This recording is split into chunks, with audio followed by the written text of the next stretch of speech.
Hello. एक और case के बारे में हम डिस्कस करते हैं। एक माइग्रेन का केस है। 1-1.5 साल पहले का केस है। तो अभी उसके थोड़े दिन पहले फॉलोअप लिया था, तो मैंने सोचा आपसे डिस्कस करूँ, शेयर करूँ। तो ये 20 साल का लड़का है जो फर्स्ट ईयर MBBS में एम्स में अभी पढ़ रहा है। अभी उसकी मदर के साथ आया। उसको काफ़ी सीवियर माइग्रेन है। तो जैसे आप लगा लीजिए कि दिन में उसको 3 पेन किलर्स लेना पड़ता है, तभी जाके उसको आराम होता है। नहीं तो मतलब नॉर्मल जैसे किसी तरीके से उसको कोशिश करते हैं आराम आने के लिए, लेकिन होता नहीं है। उसके फादर भी डॉक्टर हैं और उसके भाई, बड़ा भाई भी डॉक्टर है। मतलब वो MBBS का सेकंड ईयर में पढ़ रहा है। तो अभी जैसे जैसे बच्चा आया, मैंने पूछा उसको, बताओ क्या आपको तकलीफ हो रहा है? थी अंकल सर दर्द। और बड़ा डिप्रेस्ड दिख रहा था वो चेहरे से। तो फिर मैंने उसके पूछा, भाई क्या बहुत ज़्यादा हो रहा है? बहुत ज़्यादा अंकल, बहुत ज़्यादा, कि मतलब not able to bear it. सुबह मैंने पेन किलर खाया था, 3-4 घंटे के बाद फिर से शुरू हो गया। तो मैंने बोला कैसे मैनेज कर? तो कुछ नहीं, मैनेज कर ही नहीं सकते। आप पेन किलर लो और उसके बाद नहीं तो आप अपना काम हम छोड़ के रेस्ट करो।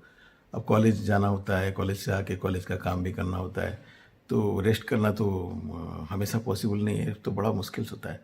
तो मैं रेस्ट करने से आराम होता है, रेस्ट करने से भी नहीं आराम होता है, क्योंकि रेस्ट करने से जो पेन होता है और पेन में आराम नहीं होता, उससे बेचैनी ज़्यादा होती है। उससे भी मैं परेशान हूँ। मतलब रेस्ट करने को मन करता है पर उससे आराम भी नहीं होता है। और फिर क्या करते हो आप? करता क्या है, बस उसमें क्या करना है? लेटना ही है, और क्या करना है? तो थोड़ा सा वो ही वॉज जैसे थोड़ा सा गुस्से वाला फेस हो रहा था। तो मैंने उसकी मदर को पूछा कि क्या करता है ये? कि नहीं, ये कुछ नहीं करता, लेट जाता। हम जाते हैं तो पहले तो बोलता है यार मेरे को डिस्टर्ब मत करो। फिर हम बोलते नहीं, कुछ ज़रूरत है, कुछ है, कुछ हम बाम वाम लगा दें। तो बहुत, यार तुम प्लीज़ मुझे छोड़ दो यार थोड़ी देर के लिए। अब ये इसकी जो है कंप्लेन है हेडेक के दौरान। अब ये जो केस फिर जब मैंने फिर थोड़ा आगे प्रोव किया, अब उसकी जो मूड है उससे हमें लगा कि इससे ज़्यादा बात करें तो कोई बहुत ज़्यादा फ़ायदा नहीं होगा। फिर मैंने उसके मदर को पूछा कि अब इसके बारे में थोड़ा सा बताएंगे, क्योंकि एक्चुअली हमारे एक होम्योपैथिक कलीग है, उनकी ये रिलेटिव है। और ये एम्स से इनके फादर जो है फैकल्टी में थे, अब अपना प्राइवेट प्रैक्टिस करते हैं और काफ़ी अच्छे डॉक्टर हैं। तो फिर हमने सोचा थोड़ा सा अच्छे से केस लिया जाए उनका। तो मैंने पूछा इसको कैसे है, अभी सर दर्द कैसे शुरू हो गया? मदर ने बोला, डॉक्टर साहब देखिए, सर दर्द तो 1-1.5 साल से चालू हो गया, लेकिन अब ये लास्ट 3-4 मतलब जब 4-5 महीने से बहुत ज़्यादा हो रहा है। इतना ज़्यादा हो रहा है कि किसी भी तरीके से आराम नहीं होता है। इसके फादर ने न्यूरोलॉजिस्ट को दिखा लिया और बाद में इन्होंने साइकेट्रिस्ट को भी दिखाया। तो अल्टीमेटली साइकेट्रिस्ट अभी लास्ट वीक बताया कि भाई आप इसको दवाई शुरू कर दो साइकेट्रिक का, नहीं तो ये डिप्रेशन में जा रहा है। क्योंकि इसकी अभी सर दर्द के साथ साथ इसका मूड इतना ज़्यादा डिप्रेस हो रहा है, किसी चीज़ में मन नहीं है, छोटी छोटी बात में रोना है और या तो गुस्सा कर देना है। तो हम पर परेशान हो गए। पर उससे पहले फिर साइकेट्रिस्ट की दवाई शुरू करने से पहले तो हमारे जो फैमिली फ्रेंड, उन्होंने बोला एक बार आप दिखा दीजिए, शायद होम्योपैथी में कुछ मदद मिल जाए। तो उसके फादर ने आपके पास भेजा है। तो मैंने बोला अच्छा बताइए इसका जनरल नेचर वगैरह कैसा है, क्या है, थोड़ा सा बताइए। कोई और परेशानी हुआ क्या घर में जिसकी वजह से ये हो सकता है इसकी मूड्स वगैरह चेंज हुआ होगा? तो मदर ने बोला नहीं सर ऐसा है, मैं आपको अगर इसके बारे में बताऊं, ये मैं हाउस वाइफ हूँ और 2 बच्चे हैं मेरे। ये छोटा है और बड़ा बेटा है। तो 2-2.5 साल का गैप है दोनों के बीच में। और बड़ा लड़का अभी फर्स्ट ईयर में, सेकंड ईयर में पढ़ रहा है MBBS एम्स में ही। और ये इसका अभी एडमिशन हुआ थोड़े दिन पहले ही। तो डॉक्टर साहब इसके बारे में बताऊं तो ये जैसे बच्चे होते हैं, ये बहुत शांत लड़का है और बहुत चुलबुला है। मतलब इसके नेचर जो है ना काफ़ी बढ़िया है। जैसे छोटे बच्चे से, मेरा बड़ा बेटा है थोड़ा सा मैच्योर्ड है, थोड़ा सीरियस है, पढ़ाकू है। ये भी पढ़ता था पर ये इसको चुलबुला है। ये बहुत इसको अच्छा लगता था कि मतलब बच्चों के साथ खेलना, बच्चों को घर पे ले आना, उनके साथ खेलना, खुश मिजाज, हर चीज़, हर हमेशा हंसता था।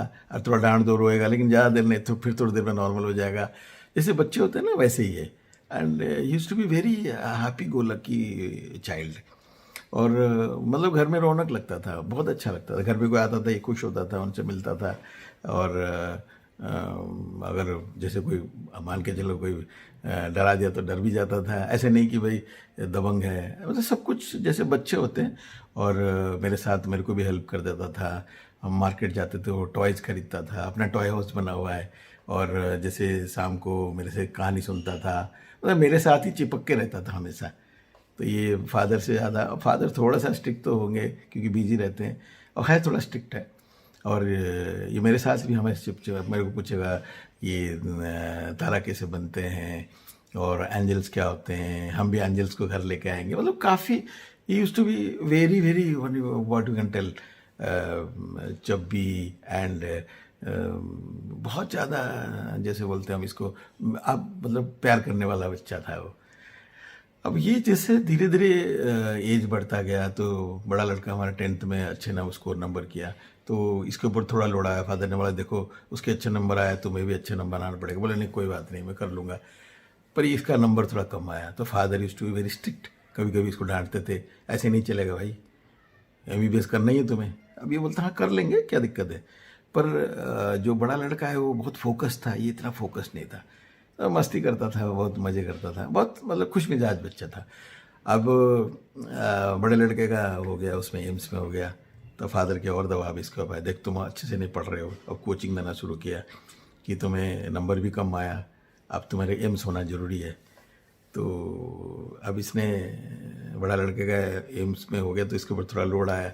अब हमेशा इसके ऊपर कंपेयर कर, देख वो कैसे पढ़ता है, वो कैसे पढ़ता है। बोलता कर लूँगा ना मैं, आप मेरे को क्यों बार बार उसके बारे में बता रहे हो।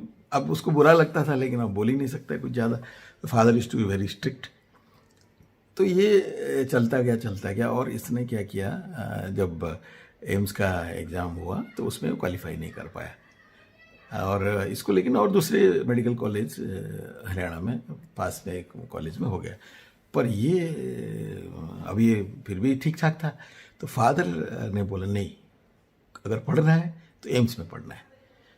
कोई भी कॉलेज से पढ़ के क्या फ़ायदा है, एम्स में ही पढ़ोगे तुम। अब ये चीज़ जो थोड़ा सा इसको ये बोला क्या हो गया, मैं नहीं करना है तो इससे। अब ये देख तेरा बड़ा भाई, अभी देखो ये कितना मेहनत किया, ये कैसे किया, तू क्या कर रहा है। तो ये मतलब इसको बहुत डांटा इन्होंने, बहुत। एक कमरे में बंद कर दिया, इसी घर में रहेगा, निकलेगा नहीं तू, मोबाइल बंद इसका, टीवी बंद इसका, बाहर जाना बंद। मतलब काफ़ी इसको गुस्सा हो गए। अब इसके अंदर तो गुस्सा आ रहा था इसको, क्योंकि थोड़ा तो गुस्सा करता है। और मैंने उसको समझाया, मेरी बात भी नहीं सुना। अब ये इतना ज़्यादा गुस्सा हो गया कि बोला नहीं मेरे को, अब फादर के सामने इसकी चलती नहीं है, फादर को कुछ बोलता नहीं है। अब क्या हुआ कि जब इसको थोड़ा नॉर्मल हुआ, तो अब उस दिन से उसने अपने मोबाइल बाहर रख दिया, टीवी के कमरे में जाना बंद कर दिया, बात करना बंद कर दिया। बस उसके भाई को बोलता अब इस बार देखूंगा तो मैं पक्का, मेरे को मिलेगा, अब तेरे से जब ज़्यादा नंबर लाऊंगा मैं, पक्का मैं कोशिश करूंगा कि तेरे से ज़्यादा नंबर लेके आऊँगा। अब ये अभी मेहनत करना लग गया, ये कमरे से बाहर नहीं निकलता था, 24 घंटे पढ़ाई करना है।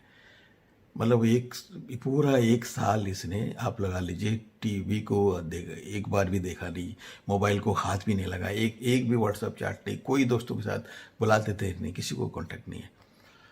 And he qualified in AIIMS, और वो भाई से और बेहतर नंबर रख के अच्छे रैंक में उसने एम्स में क्वालिफाई किया। और फिर ये फादर ने बोला अरे बहुत शाबाशी दिया, पर उसके ही वॉज नॉट हैप्पी। वो बोला क्या हो गया, नंबर तो रख लिया ना, आपको चाहिए था ना, हो गया ना, मैं पहले बता था ना मैं इससे करूँगा। अच्छा, तो फादर इससे क्या बात कर रहे, तो कैसे बात करूँ, आप कैसे बात करते थे। तो अब हम मैं बीच में रोकता था कि यार कहीं ऐसा ना हो कि बाप बेटे में लड़ाई हो जाए। और बड़ा भाई से भी इस तरीके से बात कर रहा था, तो हमें भी बहुत बुरा लग रहा था, ये इस तरीके से कैसे बात कर रहा है, ऐसे संस्कार दिया हमने। बोले तुम चुप रहो, उस टाइम तो तुम कहाँ चले गए थे, कुछ नहीं बोल रहे थे। अब ये जो कंडीशन, ये अब ये कॉलेज जाता रहा, ये किसी से फादर ने बाइक लेके दिया, नहीं लेना है मुझे छूना ही नहीं इसको, अब मैं खरीदूंगा तब दिखाऊंगा तुम्हें। अब धीरे धीरे इसकी ना जो बिहेवियर चेंज हो गया. He used to be very rude now. He talk in a very raw and different manner. वो चुलबुलापन इसके अंदर खत्म हो गया.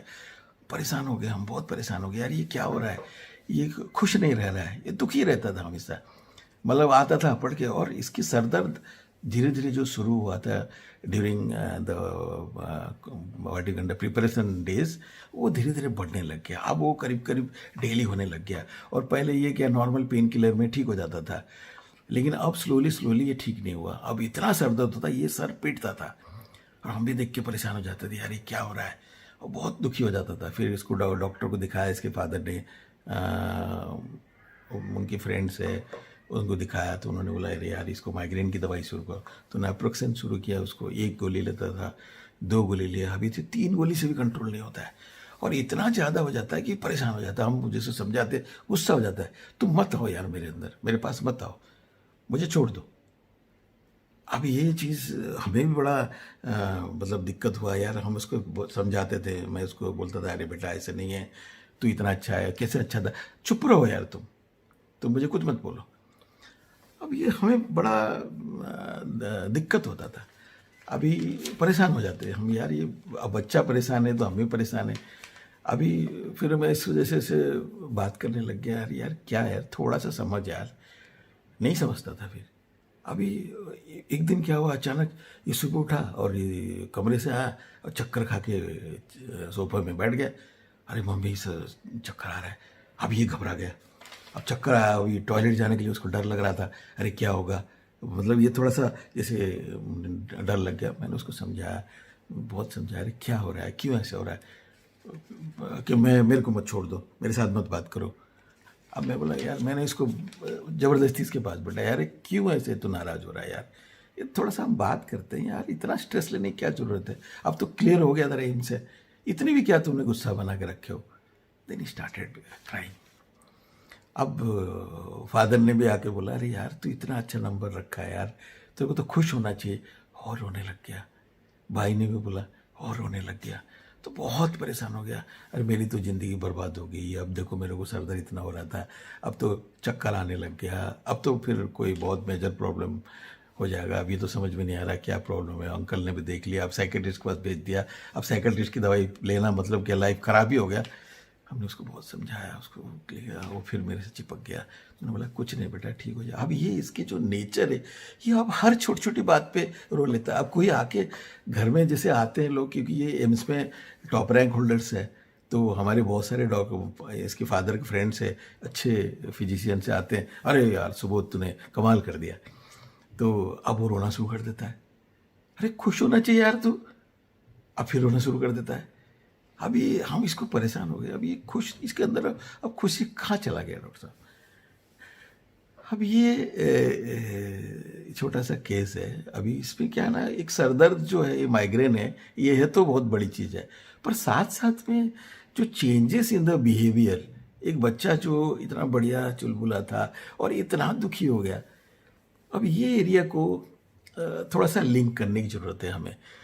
तो केस को थोड़ा सा इन डेप्थ हम समझेंगे. 2 पैटर्न है, जैसे कोई भी हम केस लेते हैं ना, उसमें एक एक्यूट प्रेजेंटेशन होती है और एक टोटलिटी पे प्रेजेंटेशन होती है, जो एक्यूट के साथ साथ उसकी नेचर और वो जो चेंजेस हुआ है, जो ट्रांसफॉर्मेशन हुआ है from the bubbly child to a very what you can tell rude बच्चा है, और एक इतना बड़ा स्ट्रॉन्ग पावर है कि उसने क्या उसको बोलते हैं, एम्स को टॉप कर लिया एंट्रेंस में, और अब थोड़ा सा चक्कर आया और सर दर्द इतना ज़्यादा आ गया, वो परेशान हो गया. तो मदर के साथ इतनी अटैच था, मदर के साथ इतनी ज़्यादा गुस्सा है. तो ये जो एरिया को थोड़ा सा हम समझते हैं. मैं जब शुरू में इसके एक्यूट्स को समझने की कोशिश कर रहा था, तो मेरे दिमाग में जैसे चल रहा था कि भाई 2 चीज़ें हैं इसके एक्यूट्स में. एक है कि जब इसको तकलीफ होता है, ये काम नहीं कर पाता है, इसको काम छोड़ने के मन करता है कि मैं आराम कर लूँ, पर आराम करने से भी उसको आराम नहीं मिलता, बल्कि उससे दर्द इतना ज़्यादा होता है कि बेचैनी हो जाता. तो हमारे पास 2 रूब्रिक है. एक है रेस्ट डिज़ायर. रेस्ट मतलब क्या है, ब्रेक है. रेस्ट मतलब ए ब्रेक फ्रॉम द कंटिन्यूटी, कि जैसे होता है ना कि यार थोड़ा सा रेस्ट कर लें हम, जैसे हम अगर कोई क्रिश्चियंस जो अगर मर जाते हैं उसमें लिखा है RIP लिखते हैं, रेस्ट इन पीस। मतलब क्या, अभी शांति से रहो जब तक दूसरा जन्म नहीं मिल रहा है तुम्हें, कि जब तक एक जन्म से दूसरे जन्म में ट्रांसफॉर्मेशन नहीं होता है तो बीच में थोड़ी देर रेस्ट कर लो आप यहाँ। तो वो रेस्ट इन पीस लिखते हैं। तो यहाँ एक ब्रेक है, एक कंटिन्यूटी है, लाइफ चलती रहती है, एक ब्रेक मतलब एक काम कर रहा है वो थोड़ा सा आराम चाहिए। अब वो रेस्ट डिज़ायर है, एक ब्रेक चाहिए उसको, आराम चाहिए। डॉक्टर साहब थोड़ा काम करके लेट, जब काम छोड़ के लेट जाता हूँ तो थोड़ा अच्छा लगता है, मन करता है। और एक रेस्टलेसनेस फ्रॉम पेन है, एक और रूब्रिक है, मतलब दर्द की वजह से जो बेचैनी है। आराम की इच्छा तो है लेकिन आराम नहीं कर सकता है क्योंकि वो बेचैनी है उसको। अगर ये 2 रूब्रिक लेंगे, हमारे पास 3 दवाई आती है, क्योंकि I try to follow the repertory till 1978 P.R. Smith, where the synthetic Barthel and Clunker, अगर आप देखे होंगे, सिंथेटिक वर्जन्स ऑफ रिपर्टरी था पहले, सिंथेटिक रिपर्टरी था। आगे चल के काफ़ी सारे एडिशंस हो गए, कुछ ऑथेंटिक है, कुछ अपने हिसाब से ऐड कर दिया। तो हमें ऑथर्स को देख के वेरीफाई करके तो यूज करना चाहिए। इसलिए मैं पुराने यूज करता हूँ तो ज़्यादा आसानी से यूज हो जाती है। तो और उसमें हमें क्या होता है, दवाई देने के बाद जो रिजल्ट मिलता है ना, तो पुख्ता होता है। आजकल क्या होना, एक रूब्रिक में 50-50, 60-60 दवाइयाँ और ऐड कर दिया, कोई भी ऐड कर दिया। मैं ये नहीं बोलता हूँ कोई भी, ये रॉन्ग वर्ड है। तो पर ये होता है कि वो इतना वेल प्रूवन नहीं होता है। तो हमें उस चीज़ को थोड़ा सा समझ के, वो ऑथर को समझ के हम उसको यूज करना चाहिए। तो जैसे ये 2 रूब्रिक लेंगे, रेस्ट डिजायर फॉर और रेस्टलेसनेस फ्रॉम पेन, तो आपके पास 3 दवाई आती है, एक ब्रायोनिया, एक बेलाडोना और एक लाइकोपोडियम है। और ये बच्चा जब, इसकी मदर जब पूछती है भाई क्या हो गया, कुछ तकलीफ है, कुछ ज़रूरत है, तो ये बोलता है यार प्लीज़ मुझे डिस्टर्ब मत करो। अगर हम डिस्टर्ब वाला बात यूज करेंगे तो हमारे पास ब्रायोनिया आ गया। पर उसके आगे जब उसको थोड़ा सा परस्यू करते हैं तो वो क्या बोलता है, यार छोड़ दो मुझे यार, वो ज़्यादा इंपॉर्टेंट है। क्योंकि ब्रायोनिया में डिस्टर्ब और स्टूबिंग है कि बट रिएक्टिव नहीं होता है, क्योंकि वो पुअर होता है, एनर्जी लेवल बहुत कम होता है, वो रिएक्ट नहीं कर पाता है। तो यहाँ हमारे पास एक रूब्रिक है, मूड रिपल्सिव है, रिपेल करना है, दूर कर देना। जैसे बीमारी भी होता है ना, पेशेंट आके बोलता है डॉक्टर साहब इसको हटाओ यार, ये छींक ना मुझे, मतलब 1 मिनट चैन नहीं आना, इसको हटाओ। तो हटाने वाली जो है ना वर्ड है वो मूड रिपल्सिव है। मेरी मूड जो है ना इसे रिपेल करने का मन करता है, भगाओ इसको। तो यहाँ मूड रिपल्सिव है, यार मम्मी प्लीज़ यार जाओ। तो मूड, अगर ये दोनों, फिर bryonia is not mood repulsive, both belladonna and lycopodium they are mood repulsive. अगर ये दोनों रूब्रिक लेके फिर आप समझने की कोशिश करेंगे तो बेलाडोना अपने आप चला जाएगा। क्योंकि बेलाडोना को अगर भाई एम्स के एग्ज़ाम दिया, अगर एम्स का नहीं हुआ, सरकारी कॉलेज में हो गया, तो वो बोलेगा यार कौन इतना मेहनत करेगा, चलो मिल गया ना मेडिकल, कर लेते हैं। और इतनी ज़्यादा उसके अंदर वो डिटर्मिनेशन नहीं होता है, मस्ती के लिए मस्ती करे यार, लाइफ में क्या है यार, पूरा 1 साल बैठ के पढ़ना, अरे यार छोड़ो यार। तो वो इतनी ज़्यादा वो लाइटली लाइफ को लेता है। पर लाइकोपोडियम बहुत ज़्यादा what you can say determined होता है, एम्बिशियस होता है, गोल ओरिएंटेड होता है, वो छोड़ता नहीं आसानी से। तो मैंने अगर ये एक्यूट में ये 3 रूब्रिक लेंगे तो भी आपके पास लाइकोपोडियम आएगा। और जो उसकी मदर ने इन्फॉर्मेशन दिया उसको समझने की कोशिश करते हैं। वैसे इस केस में उतने में मेरे को समझ में आ गया था उस टाइम, मैं आपको डिस्कस करूंगा। तो मैंने उसको लाइकोपोडियम 30 का एक डोज दिया, जो उसकी माइग्रेन की इंटेंसिटी में कमी आई। उसकी जो 3 बार गोली ले रहा था नेप्रोक्सेन, वो 2 बार में हुआ। और हमने एक पोटेंसी रेज किया 2 हफ्ते के बाद, और उसके बाद वो 1 बार में आ गया। और उसके बाद स्लोली वो धीरे धीरे कम होने लग गया। और इसकी जो बिहेवियर पैटर्न है उसमें चेंज, अब उसका रोना कम हो गया। ही स्टार्टेड एंजॉइंग, भाई से, फादर से, started talking in good terms. पहले वो बात नहीं करता था, चिढ़ता था। तो यहाँ से फिर मैंने इसको समझने की कोशिश। एक्चुअली क्या होता है, एक दवाई जैसे लाइकोपोडियम, हमारे दिमाग में लाइकोपोडियम आया। लाइकोपोडियम को क्या किया हमने, अभी बहुत सारे जैसे मेरे स्टूडेंट्स हैं, वो जैसे आजकल काफ़ी सारे वेबिनार्स आते हैं और काफ़ी सारे वीडियो लेक्चर्स आते हैं, देखते हैं, तो बोलते सर लाइकोपोडियम को लोग विलेन क्यों बना दिया। और बहुत सारे लोग तो लाइकोपोडियम, पल्सेटिला, फॉस्फोरस को ऐसे लगता है कि भाई मोगाम्बो हो गए, बस अगले की नुकसान ही करना है। या तो वो जो सीरियस विलियंस होते हैं जिनको दिखाई नहीं देता है लेकिन अगले का ख़त्म कर देते हैं, इस तरीके की सीरियस विलियंस हो गए। तो ये क्यों ऐसे हो गए सर?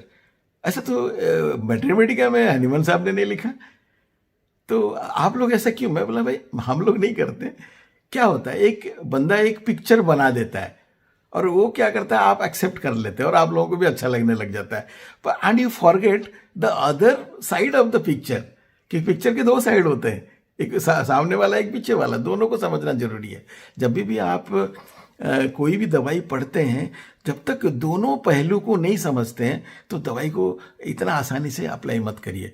अगर मैं भी बोला है नेगेटिव साइड है और मैं पॉजिटिव साइड बोल रहा हूँ, तो दोनों को देखिए आप, और जहां आपके पास जिस तरीके से पेशेंट आते हैं उस तरीके से उसको यूज करिए। ऐसे नहीं कि आप सिर्फ नेगेटिव लाइकोपोडियम आएगा तो वो हाइपोक्राइट होगा, वो क्या उसको बोलते हैं, hard for inferior, hard for, और अपनी काम के लिए दूसरे की जान ले लेगा या नुकसान कर देगा, इसके अलावा आप लाइकोपोडियम नहीं देंगे। नहीं, प्लीज़ प्लीज़ इसको सोचिए मत, ऐसा कभी भी गलती से नहीं सोचना। क्योंकि अगर हम अपनी मास्टर्स को देखेंगे ना, इस तरीके की सोच के उन्होंने मैथमेटिका नहीं लिखा था। अगर आप केंट को बोलते हैं कि भाई केंट ने भी लिखा सिक्रेटिव है, हाइपोक्राइट है, बहुत सारी चीज़ें लिखा है, कंटेम्पचुअस है, प्रिजम्पचुअस है, कितनी सारी चीज़ें लिखा है, लेकिन आप लाइकोपोडियम में अगर आप पढ़ेंगे, केंट साहब ने बहुत बढ़िया लिखा है। मतलब the credit goes to him only, he has written कि एक लाइन अगर आप पढ़ेंगे लाइकोपोडियम का, it is a great monument to Hahnemann. मतलब हैनीमन के लिए एक मोन्यूमेंट की तरीके से है। आप इसका मतलब क्या समझिए, आप थोड़ा सा इसको समझने की कोशिश करिए। मोन्यूमेंट किसकी बनती है? मोन्यूमेंट किसकी बनती है? आप कुछ सोचिए ना, जो कोई बहुत अच्छा काम करता है, महात्मा गांधी का मोन्यूमेंट बनेगा, जो भी है, लाल बहादुर शास्त्री का मोन्यूमेंट बनेगा, भगत सिंह का बनेगा, एक मोन्यूमेंट बनता है। तो हो सकता है इनके अंदर भी थोड़ी बुराइयां होगी, ऐसा नहीं कि नहीं होगी, भाई हम इंसान है, थोड़ी बहुत बुराइयां होगी, लेकिन वो चीज़ छोड़ के दूसरी चीज में भी उन्होंने मोन्यूमेंट, तो इन्होंने लिखा it is a great monument to Hahnemann. तो मोन्यूमेंट को हमने ऐसे ज्यादा मुगाम्बो क्यों बना दिया हमने? गलत है ना, अच्छा नहीं है। थोड़ा सा समझने की कोशिश करते हैं। इसकी चाइल्डहुड जैसे उसकी मदर ने एक्सप्लेन किया था, अगर इसको अगर हम अपेरेंटली देखेंगे, हमारे दिमाग में फॉस्फोरस का पिक्चर आएगा, चाइल्डहुड का, पल्सिटिला का, कार्सिनोसिन का, मतलब बड़ा वाइवसियस, लैकेसिस का, जैसे इस तरीके की दवाइयों का आएगा। पर क्या सिर्फ यही दवाई क्वालिफाई करते हैं? नहीं, क्योंकि हमें एक्चुअली क्या ना, वो ट्रांसफॉर्मेशन को समझने की जरूरी है। तो let us understand the childhood of lycopodium. अगर आप चाइल्डहुड देखें लाइकोपोडियम, हमारे पास रूब्रिक है अफेक्शनेट। अफेक्शनेट का मतलब क्या है कि जैसे जहां अफेक्शन छलकता है वो अफेक्शनेट है, और चाइल्ड का सबसे ज्यादा होता है। आप हर बच्चे को देखोगे, आपको प्यार करने को मन करता है उसको, ये अफेक्शन होता है। हमारे पास rubric carried desire to be carried है, ये चाइल्ड का दूसरा गुण है। हर बच्चा है, आप देखो, चाहे 8 साल का हो, 6 साल का हो, 5 साल का हो, थोड़ी देर चलने के बाद मम्मी गोद में, मम्मी गोद में। अगर आपके बच्चा, आपको पता होगा, अब बोले यार इतना बड़ा हो गया तो चल लेता है, आप 2 थप्पड़ मार दोगे तो भी मम्मी थोड़ी देर गोद में ले लो, क्योंकि इसके अंदर उसको लगता है यार मेरा है ना कोई मुझे उठाने के लिए, मैं इसके ऊपर डिपेंडेंट है, तो मैं चलूँ ना इसके अंदर। हमारे पास रूब्रिक है कॉक्यूटिस टू मच है। कॉक्यूटिस में क्या, आदमी दिखाने की कोशिश करता है, थोड़ी सी दूसरों को अट्रैक्ट करने की कोशिश करता है। ये बच्चों में देखा होगा ना, बच्चे नए नए ड्रेस पहनते हैं, सर में नया हेयर बैंड लगाते हैं, लड़का होगा तो घड़ी पहन के आएगा, कुछ नया खिलौना लेके आ जाएगा। तो ये बहुत ज़्यादा बच्चों में होता है। हमारे पास चाइल्डिश बिहेवियर रूब्रिक है, वाइवेसियस है।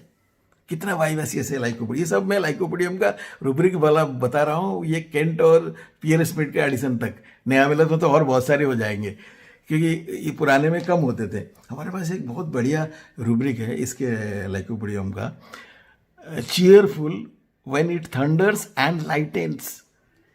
मतलब क्या है, थंडरस्टॉर्म और लाइटनिंग देख के आप डर जाते हैं, अरे यार कुछ होने वाला है, अरे यार कहीं ऐसा हो कि कहीं गड़बड़ तो हमारे ऊपर तो नहीं गिरेगा।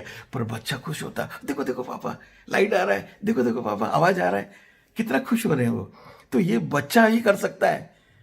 हमारे पास कितने सारे सिंगिंग इनवॉलंटरीली, कौन करता है? बच्चे ही गुनगुनाते हैं, और आप भी जब बच्चे बनते हो आप भी गुनगुनाते हैं। हमारे पास और अच्छी बढ़िया रूब्रिक है व्हिस्लिंग इनवॉलंटरली, ये और आगे की स्टेट है। व्हिसल कब निकालते हो आप? या तो फिर चलो स्टेज में जो परफॉर्म करता है अलग बात है, लेकिन ज्यादातर इनवॉलंटरली कब आता है, जो बहुत खुश होते हो। अरे यार कुछ, जैसे आप मान के चलो कुछ मिल गया, कोई पेशेंट ठीक हो गया, घर में कुछ बढ़िया माहौल है, तो यू स्टार्ट व्हिसल योरसेल्फ। तो व्हिस्लिंग इनवॉलंटरली है। मतलब हर लाफिंग की इतने सारे रूब्रिक है। छोटी लाफिंग सिल्ली है, लाफिंग लूडिक्रस है, मतलब जैसे बच्चा होता है ना, बच्चा जाके फुलिश पर्सन है, उसको हंसने के लिए वजह नहीं चाहिए, मूर्ख होते हैं। किसी भी छोटे, हम लोगों को हंसने के लिए वजह चाहिए, तो इनको नहीं चाहिए। तो आप अगर ये स्माइलिंग इनवॉलंटरली अपने आप में हंसते हैं, तो ये सब रूब्रिक आपको क्या, एक बहुत बढ़िया रूब्रिक है, holding the mother's hand child constantly, हमेशा माँ को हाथ पकड़ता है, क्योंकि उसके अंदर वो सिक्योरिटी नहीं है, उसको एक सपोर्ट चाहिए, माँ चाहिए, फादर नहीं है। फादर से स्ट्रिक्टनेस आता है, फादर कंट्रोल करता है, कमांड करता है, मदर प्यार करता है, तो ये चिपकता है। तो आप सोच रहे हैं ये इतनी बढ़िया इसकी बचपन है, ऐसे ही लाइकोपोडियम रहता है। इतनी सारे रूब्रिक मैंने बताया, और भी बहुत सारे रूब्रिक होगा, चेयरफुल का और लाफिंग के, स्माइलिंग के। पर यहाँ से प्रॉब्लम कहाँ होता है, जब उसके फादर उससे कुछ चीज़ एक्सपेक्ट करते हैं और वो अपनी टर्म्स इसके ऊपर डिक्टेट करते हैं, यहाँ से इसकी प्रॉब्लम होना शुरू होता है। वो चीज़ वो बर्दाश्त नहीं कर पाता, भाई के साथ इसको कंपेयर करते हैं, वो देखो क्या कर लिया, ये क्या कर लिया यहाँ। और ये क्या है, लाइकोपोडियम अनलाइक पल्सेटिला, इसके अंदर ईगो बहुत है, ये चीज़ बर्दाश्त नहीं कर पाता है, लेकिन इसके अंदर वो कॉन्सेंस भी है, इसलिए फादर के खिलाफ भी कुछ नहीं बोलता है, शांत रहता है, पर अंदर से गुस्सा। हमारे पास रूब्रिक है एलिमेंट फ्रॉम रूडनेस, फादर का कितना गुस्सा था, तेरे को करके दिखाने तो घर के अंदर बंद कर दूंगा तेरे को। एलिमेंट फ्रॉम एंगर सप्रेस्ड, और ये यहाँ से इसकी कंप्लीट चेंज होता है, इसकी बिहेवियर में चेंज होता है। ये फिर ये बोलता है कि मैं करके दिखाऊंगा। अब भाई किया ना, उससे भी अच्छा करके दो। हमारे पास अगर आप पुराने रिपर्टरीज देखेंगे तो उसमें जीएलएससी में लाइकोपोडियम नहीं है, एनवी में है। एनवी और envy with avidity, delirium with envy, envy and avidity और डेलीरियम विथ एनवी। मतलब क्या है, एनवी में ये डेलीरियम में चला जाता है कि यार मैं इनसे आगे जाऊंगा। एनवी और जेलिस में क्या डिफरेंस है, एनवी में क्या होता है, अगला आदमी को लगता है कि उसके पास ये गुण है और मेरे पास भी, मेरे को भी ये, हमारे पास ओनिडा का आता था नेवर्स एनवी ओनर्स प्राइड, मतलब मेरे को भी इसकी ओनर बननी है, क्योंकि उसके पास है तो मैं एनवी हो रहा हूँ, कल मैं भी एनवी ओनिडा टीवी खरीदूंगा। पहले ऐसे ऐड आता था, बहुत फेमस होता था वो हमारे टाइम में, आजकल तो नहीं है। तो एनवी में मतलब मैं उस तक पहुँच के, वहाँ तक पहुँच के करके दिखाऊंगा। जीएलएससी में जलन होता है कि उसकी भी नुकसान हो जाए, उसके हाथ से ये छीन जाए। यहाँ ऐसे सोच नहीं है। अब देखा लाइकोपोडियम का, एनवी में आदमी करता है, वहां तक पहुंचने के लिए मेहनत करता है, पर जीएलएससी में सोचता है यार इसकी कुछ ना कुछ गड़बड़ हो जाए। तो ये, और एनवी एंड एविडिटी, एविडिटी का मतलब क्या है, एविडिटी अगर मिलेंगे देंगे, आर्डेंटली और excessively desirous, marked by active interest and enthusiasm. मतलब खाली भी एनवी नहीं, एविडिटी है, मैं इसको करके रहूंगा। तो इसके अंदर एन भी होता है और साथ में डिफाई करता है फादर को, मैं देखो इसको करके देखूंगा, वो डिफाई करता है और ऑब्स्टिनेट हो जाता है, बहुत ज्यादा ऑब्स्टिनेट है। ऑब्स्टिनेट मतलब क्या है, अब इसको कोई नहीं समझा सकता है कि यार मैं नहीं करूंगा, मैं करूंगा जरूर। और इसके अंदर वो परसिवरेंस की ताकत होती है, ये कोई चीज को अगर फेल भी हो गया तो ये छोड़ता नहीं है, ये करके जरूर दिखाएगा। तो ये जो एरिया है आपको ये समझना, और ये एरिया में जाने के बाद अपने आप की ये पूरा ककून में ले जाता है कि मेरे को ये प्लेइंग अवर्सन टू प्ले है, कुछ नहीं कर, अभी कोई खेलना नहीं मुझे, मेरे को सिर्फ पढ़ाई करना। आप सोचो मोबाइल को उसने अपने फादर को दे दिया। अब यहाँ आप सोच लो ना, मोबाइल को फादर को दे देने का मतलब क्या है, आप सोचो टीवी नहीं देखना है। तो जो चीज़ इस समय इस एज में, जैसे ये उम्र होता है जो व्हाट्सएप में चैटिंग होता है, फ्रेंड्स के साथ चैटिंग है, ये सब छोड़ के उसने सिर्फ पढ़ाई में लग गया, और यहाँ से उसकी प्रॉब्लम धीरे धीरे सरदर्द। हमारे पास एक रूब्रिक है एलमेंट फ्रॉम सेलिबेसी। सेलिबेसी क्या होता है, सेलिबेसी का मतलब क्या होता है कि आप, सेलिबेसी का मतलब सेक्सुअल एब्सटिनेंस है अगर डायरेक्ट देखेंगे तो, ऐसे कोई रूब्रिक। पर एलमेंट होता है, सेक्सुअल एब्सटिनेंस मतलब क्या है कि जिस चीज़ की आपको जिस उम्र में ज़रूरत होती है, यहाँ आप वो सेक्सुअल एब्सटिनेंस वो मैरिड पर्सन के लिए, वो सेलिबेसी में क्या होता है, आदमी एक रिलीजियस वो ले लेता है, एक प्रतिज्ञा करता है कि मैं इसको छूंगा, और वो त्याग करता है, छोड़ देता है उसको। अंदर से जरूरत तो है भाई हर आदमी की, जैसे अब when you are matured, you are adult, you have that sexual urge, पर ये एक वो कर देता है, रिलीजियस वो है कि मेरे को करना ही नहीं है, वो सेलिबेसी है, ये छोड़ देता है। अगर अपेरेंटली देखेंगे ये एंगर सप्रेस्ड है, रूडनेस है, और इसकी जो एम्बिशन है, ये सब चीज़ को अगर देखेंगे तो इट लुक्स लाइक स्टाफिसेग्रिया। पर आप स्टाफिसेग्रिया में क्या होता है, सेलिबेसी नहीं है, सेल्फ डिनायल है। सेल्फ डिनायल क्या होता है, refusing self to help others. Celibacy में क्या होता है, आप छोड़ते हैं अपने लिए है, और यहां क्या होता है कि ये रिफ्यूजिंग सेल्फ है स्टाफिसेग्रिया में। और स्टाफिसेग्रिया में क्या होता है, आप अगर देखें स्टाफिसेग्रिया में दूसरों के लिए थोड़ी सी केयर होता है, एंग्जाइटी होता है। लाइकोपोडियम में क्या होता है, एक बार अगर उसने कुछ ठान लिया तो दूसरा तो सामने आते ही नहीं है, वो कंप्लीटली चेंज हो गया। अब यहाँ जो है लाइकोपोडियम और स्टाफिसेग्रिया में अलग अलग हो जाते हैं। अब स्टाफिसेग्रिया उससे बहुत माइल्ड है, लाइकोपोडियम पूरा डिफाई करके आगे आने की कोशिश करता है कि मैं अब सब कुछ मैं करके दिखाऊंगा। आप ये जो कंडीशन है यह आपको थोड़ा सा समझना जरूरी है, ठीक है ना। तो यहां से क्या करता है, आप ये सोचिए, हमारे पास रूब्रिक है, एम्बिशन इन means employed, ambition increased, every possible means employed. मतलब चाहे कुछ भी, अगर ambition increased every possible means को देखेंगे, आपके पास 3 दवाई है, प्लैटिना, लाइकोपोडियम और वेरेट्रमाल। ये तीनों दवाई में एक बढ़िया चीज है, जो एक लाइकोपोडियम, प्लैटिना, वेरेट्रम, अगर 3 दवाई देखेंगे, प्लैटिना और वेरेट्रम में वेल्थ होता है। इसका मतलब उनके पास थोड़ी सी मीन्स होता है जिसको एम्प्लॉय करते हैं। जैसे वेरेट्रम के पास बहुत सारे लोग होते हैं, कॉन्टैक्ट्स होते हैं, और प्लैटिना के पास अपनी वो एक गुरूर होता है, या कर इधर, वेरेट्रम इसको लगा देगा, उसको लगा देगा, काम करवा के रहेगा। पर लाइकोपोडियम में ये दोनों नहीं होता है, मीन्स नहीं होता है, वेल्थ नहीं होता है, इसलिए उसको मेहनत करना पड़ता है। अगर मीन्स एम्प्लॉय में देखेंगे तो लाइकोपोडियम खुद मेहनत करता है, मेहनत करके अपनी टारगेट को मीट करता है, जो चाहता है उसको करके दिखाता है। तो आप लाइकोपोडियम, प्लैटिना वेरेट्रम को लाइकोपोडियम से डिफरेंशिएट कर सकते हैं इसी रूब्रिक में।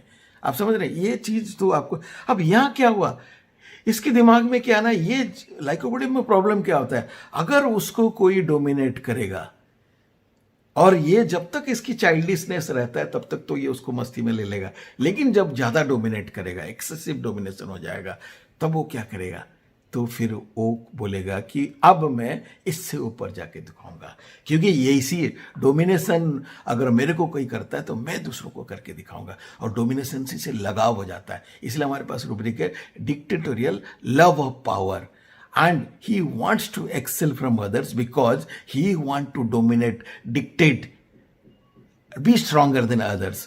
कि अब तुम लोग मेरे बात सुनोगे। अब भाई को बोलता है, देख तेरे से ज्यादा नंबर लेके आया, पापा को बोला मेरे को यूज ही नहीं करना आपका गाड़ी, मैं खरीद के अपने आप जो लाऊंगा तभी यूज करेंगे।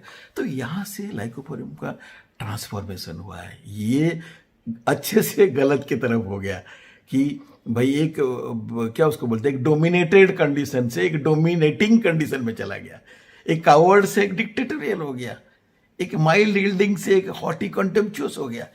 ये चेंजेबिलिटी हुआ। ये क्या होता है, आपकी नेचर के खिलाफ अगर आप काम करने लग जाते हैं, धीरे धीरे पैथोलॉजी में चीजें बढ़ने लग जाता है, because you are not that type of personality. तो स्लोली स्लोली इसकी जो है प्रॉब्लम्स बढ़ने लग जाता है, तो इसके सरदर्द धीरे धीरे बढ़ने लग जाता है। और जैसे ही इसके माँ अगर कोई आता है, उसको समझाता है, इसको गेट आउट। हमारे पास रूब्रिक है consolation aggravates, music aggravates, touch aversion to by the nurse. मतलब जिससे सबसे ज्यादा इसको केयर मिलता है उससे भी उसको टच करने की जरूरत नहीं। अब ये इससे धीरे धीरे उसकी रूखापन, रूडनेस, दूसरों को स्कॉन करता है, दूसरों को प्रिजम्पचुअस है, कंटेम्पचुअस है, अलग तरीके से बिहेव करता है, ये सब। अब इससे क्या धीरे धीरे धीरे उसके अंदर ना वो अनहैप्पीनेस, हार्डनेस शुरू हो जाता है, और प्रॉब्लम उसकी बढ़ने लग जाता है। और जैसे ही उसकी प्रॉब्लम बढ़ने लग जाता है वो घबराता है, क्योंकि लाइकोपोडियम क्या होता है, जहां तक उसको चीजों के बारे में जानकारी है वहां तो वो राजा है, वहां तो हीरो है। जहां चीजों के बारे में जानकारी नहीं है, स्ट्रेंजर। हमारे पास रूब्रिक है एंजाइटी सीइंग न्यू थिंग्स है। ये क्या हो गया, ये नया चक्कर आ गया, ये दर्द ऐसा हो रहा है कि सर फट रहा है, और फियर ऑफ स्ट्रेंजर, फिर ये कोई नई चीज आने वाला, यहां से फिर वो इंट्रोस्पेक्ट करने लग जाता है, फिर धीरे धीरे धीरे डाउन होता है। हमारे पास एक बहुत यहाँ से जो अच्छा मदर ऐसा है, वो छोड़ता नहीं है बच्चे को, वो हमेशा सोचता है यार मैं बच्चे को किस तरीके से थोड़ा सा ठीक कर दूं। अब यहाँ से क्या होता है, उसकी जो मदर है उसको फिर जैसे पहले रेगुलर अभी भी आता है, हमारे पास एक बहुत बढ़िया रूब्रिक है, अब्रप्ट रफ येट अफेक्शनेट।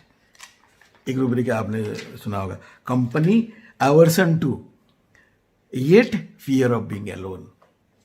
मतलब ये अब्रप्ट तो है लेकिन कहीं ना कहीं उसके अंदर अफेक्शन है, वो कहीं ना कहीं दूसरे को ज़्यादा अटैच होना चाहता है।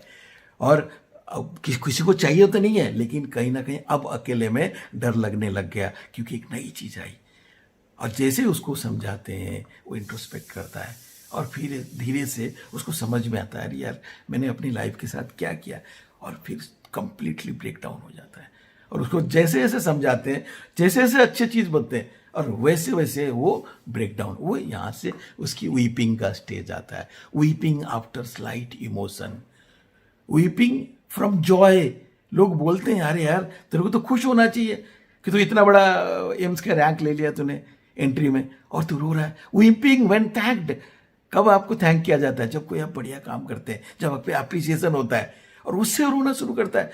बल्कि we have only one medicine in weeping when thanked, now they have add some another medicine, but earlier it was only one medicine, weeping when thanked. भाई व्हेन यू, इसका मतलब रूब्रिक और भी आसान हो सकता है, हम बोलेंगे वीपिंग व्हेन एप्रिसिएटेड, कि उसको लगता है कि मैंने यार अप्रिसिएशन तो ले लिया, मैंने लाइफ के साथ क्या किया, कहाँ से मैं इतना बढ़िया चीज़ चुलबुला और चाइल्डिश। हमारे पास चाइल्ड में एक बहुत बढ़िया रूब्रिक है लाइकोपोडियम का, delusion he has childish fantasies, child like fantasies. अगर आप देखेंगे मतलब ही फैंटासाइजेस थिंग्स कि एंजल्स है, स्टार्स है, और कहाँ अभी आ गया रुथलेस, डिफायंट, कॉन्टेम्पचुअस, रूड, दूसरों को सुनता ही नहीं है, दूसरों को गलत तरीके से बात करता है। उसको ये लगता है यार मैंने गलत किया, delusion, wrong he has done, और फिर रोना शुरू कर देता है। फिर लगता है मेरी लाइफ में क्या होगा, मम्मी मेरा तो अभी आगे कुछ दिखने वाला नहीं है, मैं तो बहुत परेशान हो गया हूँ, अब ये सरदर्द नहीं हुआ, कुछ तो मेजर प्रॉब्लम है, समझ में नहीं आ रहा है, एमआरआई में भी कुछ निकल नहीं रहा है, अब साइकियाट्रिस्ट दिखाओगे तो जिंदगी खत्म हो गया। हम मम्मी को फिर पकड़ ले, फिर holding the child mother's hand constantly. हमारे पास रूब्रिक है lamenting future about, weeping future about. Lamenting future about में सिंगल मेडिसिन है लाइकोपोडियम में। सब कुछ मतलब इतना ज़्यादा सेंसिटिव है। हम अगर इफ यू रीड केंट, वो लिखता है कि द मोस्ट सेंसिटिव रेमेडी, मतलब खुशी से भी रोता है और दुख से भी रोता है। मतलब हर छोटी सी चेंज हुआ और ये रोना शुरू कर दिया। जैसे पल्सिट्ला में बोलते हैं weather cock of the remedies, पर पल्सिट्ला में ईगो नहीं होता है, वो करने की दम नहीं होता है, इसके अंदर वो करने की दम होता है। और दम होने के बाद जो चेंज होता है from the dominated person to the dominating person, dominated से दूसरों को डिक्टेट करता है, और लव पावर के साथ जो इतना जुड़ जाता है कि अपने आप को भूल जाता है, अपनी जो बेसिक नेचर को भूल जाता है। तो फिर वो जब उसको तकलीफ ज़्यादा होता है, अब नए नई कंप्लेंट्स आते हैं, मतलब छोटी सी प्रॉब्लम भी पर बाद में घबरा जाता है। हमारे पास रूब्रिक है एंग्जाइटी फ्लैटस फ्रॉम, और एंग्जाइटी हाइपोकॉन्ड्रियकल, मतलब छोटी सी कुछ प्रॉब्लम हो गया वो घबरा जाएगा, क्या हो गया, क्या नहीं हुआ, वो परेशान हो जाएगा, फिर सोचता है यार मेरी तो खराब, मैं तो जिंदगी बेकार हो गया। Lamenting future about and then holding mother's hand constantly and caresses have to be carried. तब वो माँ के साथ चिपकता है, माँ को पकड़ लेता है, क्या करूँ बेचारा, वो परेशान हो जाता है। ये जो चेंजेबिलिटी है और लाइकोपोडियम का कहाँ से कैसे हुआ, इसको थोड़ा सा अगर समझेंगे, इस केस को अब बहुत इजीली समझ जाएंगे कि एक्यूट में भी है और उसकी टोटलिटी में उसकी जो नेचर है, उसकी बिहेवियर है, और जैसे वो चेंज हुआ है। मैं हमेशा पिछले बार वीडियो में बताया था that changeability you have to focus, then you can reach to the right remedy. ऐसे नहीं कि एक पिक्चर बना लीजिए कि पल्सिटिला बेकार होता है, सेल्फिश होता है, फॉस्फोरस हाइपोक्राइट होता है, लाइकोपोडियम नो, प्लीज़। सबके पीछे भगवान ने, नेचर ने, जितने लोगों को, जितने, वो all the remedies are individual से, और नेचर कभी भी कोई इंडिविजुअल को गलत नहीं बनाता है, वो अच्छा ही बनाता है। सिचुएशंस, एनवायरनमेंट, वो कहीं ना कहीं चीज़ों को खराब करता है। अब इसको हमें समझना जरूरी है, ताकि ये इतना ज़्यादा सिफिलिटिक स्टेट कि ये हाइपोक्राइट और दूसरे को मार देगा, उस स्टेट से पहुंचने से पहले हम उसको पकड़ लें और उसको ठीक कर लें। ये नहीं कि इसकी माइग्रेन से ही हम ठीक कर लें, we should not let this person go to the depression और कोई और परेशानी हो जाए। तो थोड़ा सा आराम से पढ़ेंगे आप, और don't get biased by going by the picture of the remedy. Try to understand each and every facet of the remedy and then apply it. Thank you.